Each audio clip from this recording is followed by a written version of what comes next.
नमस्ते दोस्तों, मैं हूं प्रदीप कुमार। आप देख रहे हैं डिजिटल मार्केट। वीडियो शुरू करने से पहले बता दूं कि वीडियो एक एजुकेशनल पर्पज के लिए। अगर आप कोई भी फाइनेंशियल इन्वेस्टमेंट करते हैं तो अपने फाइनेंशियल एडवाइजर से सलाह जरूर लें या फिर अपनी सोच समझ के साथ ही इन्वेस्टमेंट करें। अगर आपको कोई भी फाइनेंशियल लॉस होता है उसके लिए वीडियो रिस्पॉन्सिबल नहीं रहेगी। चलो दोस्तों, बात करते हैं अडानी पावर सेक्टर के बारे में। ठीक है, अडानी पावर स्टॉक्स के बारे में।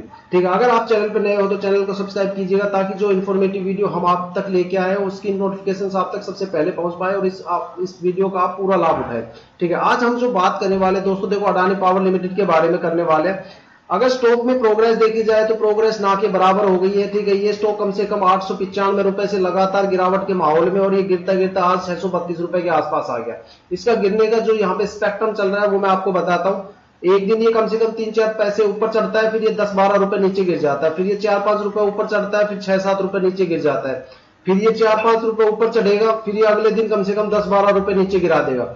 एक साथ ये स्पीड से गिराएंगे नहीं, क्योंकि गिराने के बाद जितने भी इन्वेस्टर्स हैं सभी को पता चल जाएगा कि कंपनी में क्या करेक्शन चल रही है, क्या कमी आ गई जिसकी वजह से स्टॉक गिर रहा है, ऐसी कौन सी न्यूज है जिसकी वजह से इन्वेस्टर सेल आउट करके यहां से भाग रहे हैं। ठीक है, इस वजह से हालांकि गिरा रहे हैं लेकिन काफी धीरे धीरे गिरा रहे हैं, ताकि मतलब जो इन्वेस्टर्स हैं उनको उनकी अच्छे से पिटाई की जाए।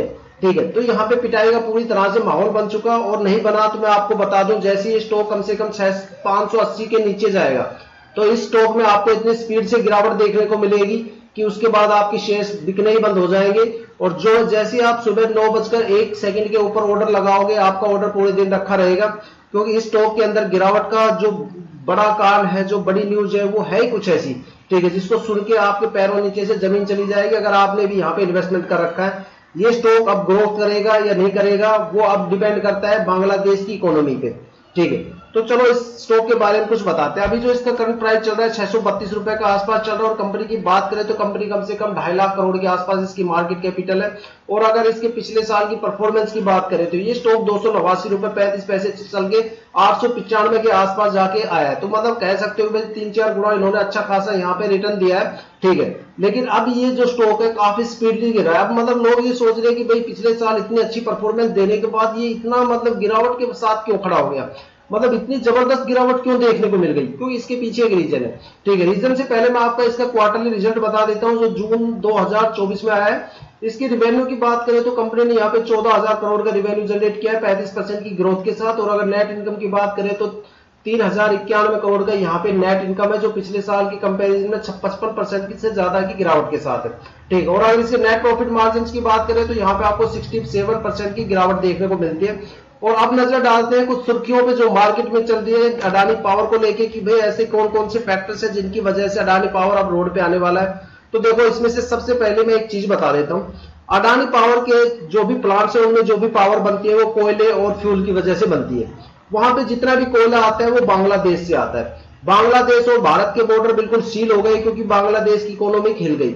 वहां पे जो प्राइम मिनिस्टर है वो देश छोड़ के चले गए, वहां के हालात बिगड़ गए, वहां पे इकोनॉमी थोड़ी सी हिल गई, वहां पे गवर्नमेंट बन नहीं पा रही। अब जब तक वहां पे गवर्नमेंट नहीं बन पाएगी तो लोग अपने मनमाने दामों पे प्रोडक्ट्स वगैरह सेल आउट कर रहे हैं, खासतौर पे जो एक्सपोर्ट वाले हैं। ठीक है, तो वहां से जो कोयला आ रहा था उस कोयले के उन्होंने अचानक दाम बढ़ा दिए, जिसकी वजह से क्या है कि वो कॉस्ट एफिशिएंट है नहीं अब अडानी पावर के लिए। तो कोयले के दाम बढ़ने की वजह से क्या है कि जितने भी प्लांट है अडानी पावर के वो लगभग महीने में काफी टाइम बंद पड़े हैं।